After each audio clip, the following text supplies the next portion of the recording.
High protein ఉండేలాగా మీకు lunch box recipe share చేస్తున్నాను. ఖచ్చితంగా ట్రై చేయండి.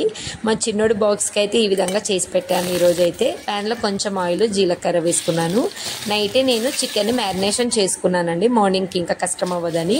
బేసిక్ స్పైసెస్, అల్లం వెల్లుల్లి పేస్ట్, ఉప్పు, కారం, పసుపు, అంటే ఎక్కువ స్పైసీ తినరు కాబట్టి పిల్లలు, బేసిక్ స్పైసెస్ తోటి నేను చికెన్ మ్యారినేషన్ చేసి ఆయిల్లో రోస్ట్ చేసుకున్నాను. కొంచెం కరివేపాకు, అలాగే ఆనియన్ ఇష్టం కాబట్టి ఆనియన్ కూడా ఇలా స్లైసెస్ లాగా కట్ చేసి రెడీ చేసుకున్నాను. నెక్స్ట్ అయితే ఒక ఎగ్, కొంచెం అందులో సాల్ట్ వేసి, రెడ్ చిల్లీ ఫ్లేక్స్ వేసి మంచిగా బీట్ చేసుకున్నాను. బటర్ వేసి ఈ విధంగా అట్టులాగా వేయండి. సో మనం ఆమ్లెట్ వేసుకుంటాం కదా, అలా వేసుకొని మధ్యలో ఇలా చికెన్ని రోల్ చేయండి. ఎగ్ చికెన్ రోల్ రెడీ అయిపోయింది. టేస్ట్ చాలా బాగుంటుంది. చాలాసేపు వరకు పిల్లలకి స్టమక్ ఫుల్గా ఉంటుంది.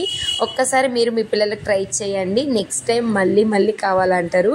ఈ విధంగా నేను కట్ చేసి పెట్టాను అండ్ కొన్ని గువా పీసెస్ కూడా పెట్టాను. ప్లీజ్ సబ్స్క్రైబ్ చేసుకోండి.